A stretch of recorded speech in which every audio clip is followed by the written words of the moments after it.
వాస్తవంగా ఒక కమ్యూనిటీకో, ఒక వ్యవస్థకో, ఒక రాష్ట్రానికి సంబంధించింది కాదండి. ఇది వాస్తవంగా 7 కోట్ల మంది అందులో గర్వపడేటువంటి శుభసూచకం అని చెప్పి నేను తెలియజేస్తున్నాను.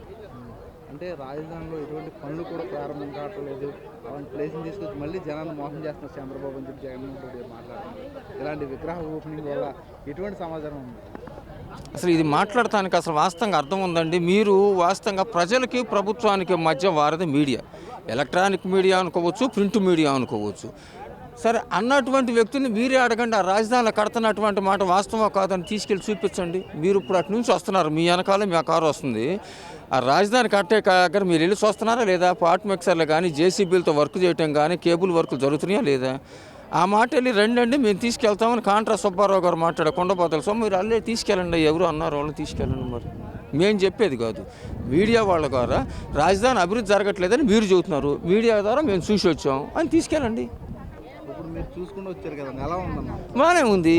ఇంకా అంతకంటే ఏం ముఖ్యమంత్రి చేస్తాడు మీరు చెప్పండి. పార్టీలకు అతీతంగా ఒకటి గుర్తుపెట్టుకోండి, చంద్రబాబు నాయుడు గారు నాకు ఇంకా ఏ విధమైన కోరికలు లేవు.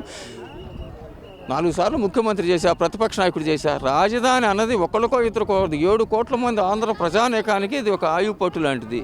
దీన్ని ఎవరి స్వార్థం కోసమో, ఇంకో పబ్లిసిటీ కోసమో చేసేది కాదు. మీరు చూస్తున్నారు కదా సార్, ఇప్పుడు రాజధాని వచ్చిన తర్వాత గతంలో చంద్రబాబు నాయుడు గారు ముఖ్యమంత్రి అయిన తర్వాత తుళ్ళూరు కానీ, తాడికొండ కానీ, హరిచంద్రపురం కానీ, దొండపాడు కానీ తుమ్మ చెట్ల మధ్య ఉండే మీరు చూస్తున్న వెలగపూడి రాజధాని.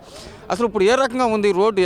సీడ్ యాక్సెస్ రోడ్లు కానీ, అంతర్గత రోడ్లు కానీ, కనెక్టివిటీ రోడ్లు కానీ ఎంత డెవలప్మెంట్ చేస్తున్నారన్న సంగతి మరి మీకు కూడా తెలుసు కదా. ఇంకా దానికి ఏం చెప్తాం? చూసి కూడా చేయలేదంటే ప్రతిపక్షాన్ని మెప్పు పొందించడానికి ఎవరు చేయరు, ప్రజల కోసం చేస్తారు. ప్రతిపక్షం ఏ సందర్భంలో మెప్పు పొందిద్దో చెప్పమనండి. మేము ఈ విషయాన్ని మెచ్చుకుంటామని ఎప్పుడైనా చెప్తారా? రాముల వారి పాత్ర వేస్తే రాముడి పాటలు పాడితేనే దానికి ఆంతర్యం, రాముల వారి పాత్ర వేసి దుర్యోధన పాటలు పాడితే దానికి ఆంతర్యం ఉండదు. అదే కాకుండా ఆంధ్రప్రదేశ్లో మొట్టమొదటిసారికి ఇంత పెద్ద విగ్రహం కూడా ఏర్పాటు చేయడం ఇదే మొదటి.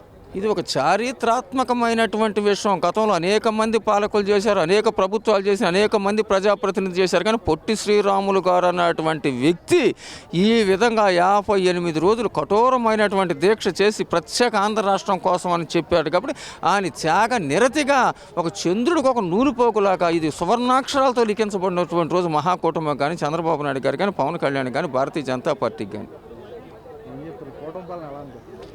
అసలు కూటమి పాలన చెప్పేది ఏముంది సార్, మీరు ఆలోచించండి. అభివృద్ధి నుంచి అరాచకంగా, అరాచకం నుంచి అభివృద్ధి అంటే అరాచకాన్ని సృష్టించారు. ఎవరైనా కానీ ఒక బతులు మొదలు పెట్టేటప్పుడు కొబ్బరికాయ కొట్టి రాష్ట్రం సుభిక్షంగా ఉండాలని కోరుకుంటారు. అసలు జగన్మోహన్ రెడ్డి ఆ రాజు ముందు చూపు లేకుండా జగన్మోహన్ రెడ్డి గారు ప్రజావేదిక కూల్చేటప్పుడు జనం ఏమంటున్నారంటే అసలు ఆ ప్రజావేదిక అనేది పార్టీలకు అతీతంగా కట్టింది కాబట్టి రేపు రాష్ట్రం కూడా అట్లా కూల్చేస్తారని ఒక భయం ఏర్పడింది.